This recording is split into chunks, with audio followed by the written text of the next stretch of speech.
pleasure, the go.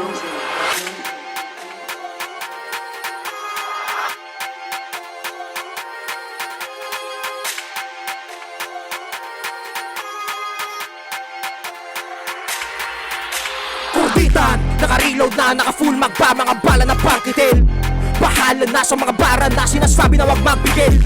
Makikalabit, mga nasambit para di masakit kapag malamig at di mapait ang kapalit kapag ikay nasabik. Lahat ay babanggain, babanghayin, tatangkain, papatayin, nakalatay sa aking kamay, mga paay pagpapantayin. Sumusulong, lumulusong, tumutulong hanggang pangalan namin umuugong. Mga marunong nakasalubong, iisa ang tunog ng mga bobong bumugulong. Kaya malihis baka malabis sa matamis na salita, mabilis, mainis, baon niyang napanis, sobrang manipis pag di natiis, biglang maalis. Kaya wag nang magpanggap para malasap at matanggap ang pagbagsak ng di nyo'y nakalang makakatapat at makakasabat sa mga barang lumagapak. Talagang ito'y tumatatak sa isip ng mga tao'y pumapalakpak habang ako'y humahalakak. Kasi di nyo napansin, mga luha nyo'y tumatagaktak nung kayo'y pinagsasaksak ng inggit. Kasi makitid ang isip kaya pilit sa gilid ka na lang humagalpak. Paano na, saan ko pa ipaparinig ang mga salita na masakit sa pandinig at madaig? Ko na lang nang biglang nagpayunig, bigyan ng kapalit para panakip kung ayaw masugip. Kaya sasabihin ko na lang ng paulit-ulit. Kurditan, naka-base mode ba, naka-pull out na mga kargadang pang body bag?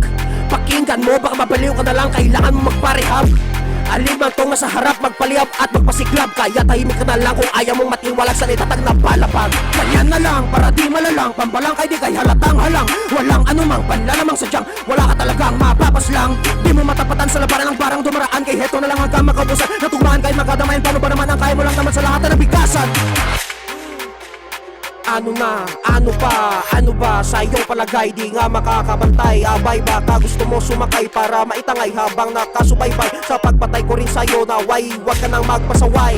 At biglang tinangay at nakisabay sa aming magagaling. Humiwalay, saan nilagay, wala na kasi nahimay ang estilo niyang di kamay. Eto huling barang, pambaon para swabe ang taon. Di na kailangan pa ng rason, putang ina mo ganon.